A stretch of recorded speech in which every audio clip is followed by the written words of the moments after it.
Hello friends, आप सबका अपने चैनल पर हार्दिक स्वागत है।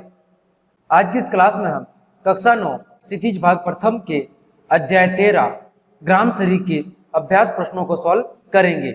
हमने अध्याय 1 से लेकर 12 तक के सभी अध्यायों के अभ्यास प्रश्नों को अच्छे से सॉल्व कर लिया है। तो अगर आपने वो क्लासेस नहीं देखी है तो उनकी लिंक मैं वीडियो के डिस्क्रिप्शन में दे दूंगा, वहां जाके आप अपनी आवश्यकता अनुसार उन क्लासेस को भी देख सकते हैं। तो चलिए हम शुरू करते हैं। देखें, पहला प्रश्न दिया गया है, कवि ने गाव को हरता जन मन क्यों कहा है। यानी इस अध्याय में कवि ने गाव को हरता जन मन क्यों कहा है। तो इसका कारण है कि गाव का वातावरण अत्यंत ही कैसा है, मनमोहक है, मन को मोहने वाला है। यहाँ प्रकृति का सौंदर्य सभी लोगों के मन को क्या लगता है, अच्छा लगता है। इसीलिए कवि ने गाव को क्या कहा है, हरता जनमन, यानी सभी जन यानी कि लोग, सभी लोगों के मन को हरने वाला यानी मनमोहक बताया है।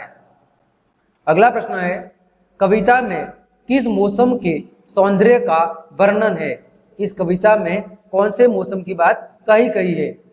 तो इसका आंसर हो जाएगा कि इस कविता में कवि ने सरसों के पीले फूलों के खिलने का वर्णन किया है। किसके? सरसों के पीले फूलों के खिलने का वर्णन किया है, और जो कि कब खिलते हैं, बसंत ऋतु में खिलते हैं। कब खिलते हैं? बसंत ऋतु में खिलते हैं। इस मौसम में चारों तरफ क्या होती है, चारों तरफ हरियाली होती है। अतः इससे पता चलता है कि इस कविता में कवि ने बसंत ऋतु के सौंदर्य का वर्णन किया है। अगला प्रश्न है, गाव को मरकत डिब्बे सा खुला क्यों कहा गया है।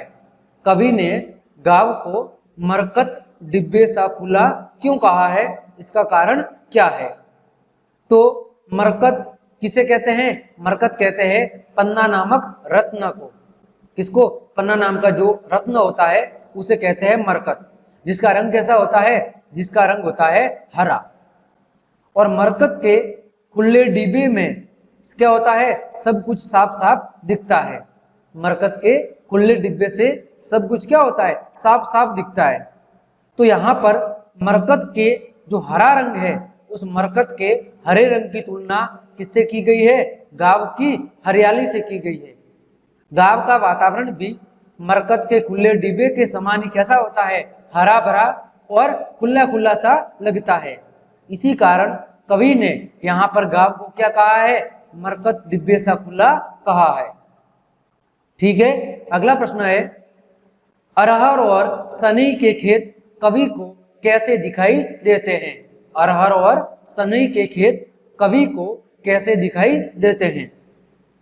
तो इसका आंसर हो जाएगा कि अरहर और सनई के जो खेत हैं वो कवि को सोने की किंकणियों या करधनी के समान प्राप्त होते हैं। किसके जैसे? सोने की किंकणियों के जैसे।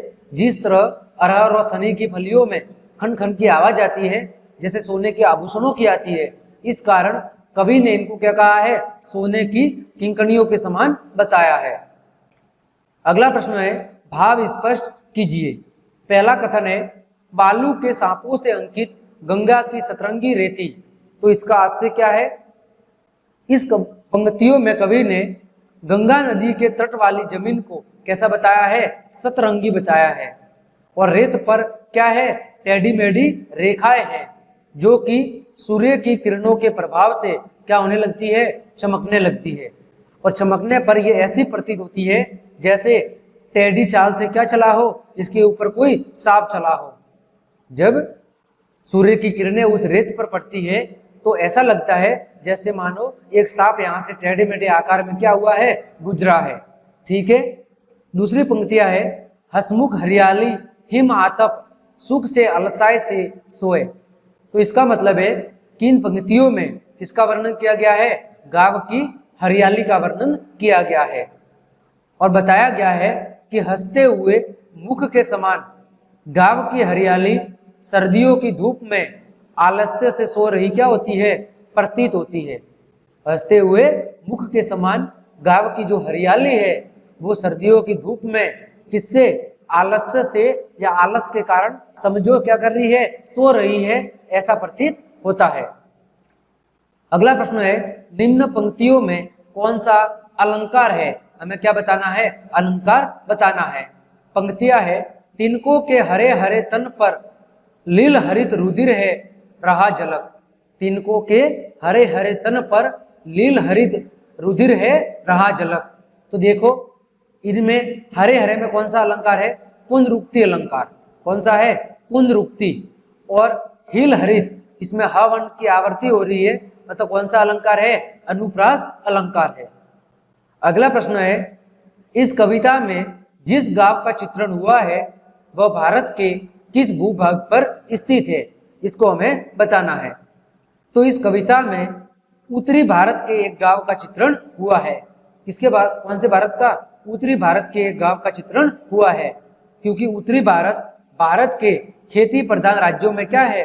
प्रमुख है। यानी भारत में सबसे ज्यादा जो खेती होती है वो उत्तरी भारत में ही होती है, क्योंकि वहां पर ही क्या है? बड़े बड़े मैदान यानी उत्तरी मैदान स्थित है। अगला प्रश्न है, भाव और भाषा की दृष्टि से आपको यह कविता कैसे लगी? उसका वर्णन अपने शब्दों में कीजिए। तो देखें, प्रस्तुत कविता भाव और भाषा दोनों ही तरफ से कैसी है? बहुत ही अत्यंत आकर्षक है, मन को मोहित करने वाली है। कारण क्या है? कि यहाँ पर प्रकृति का बहुत ही मनमोहक रूप प्रस्तुत किया गया है। और प्रकृति का क्या किया गया है? मानवीकरण किया गया है। प्रकृति के अंदर जो घटनाएं हो रही है, जो दृश्य कवि देख रहा है, उनको मानव का रूप देके उनका वर्णन किया गया है। साथ ही कविता की जो भाषा है वो काफी सरल है और कैसी है? सहज है।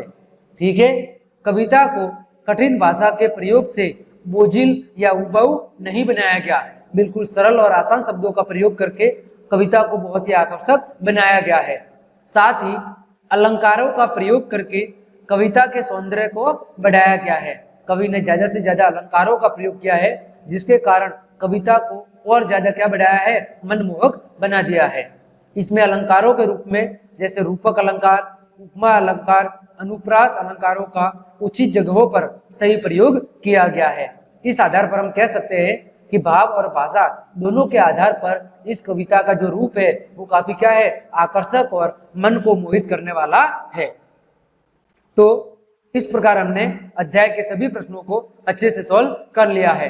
क्लास देखने के लिए आप सभी को धन्यवाद। अगर आपको क्लास पसंद आई है तो लाइक, कमेंट, शेयर और सब्सक्राइब जरूर करें।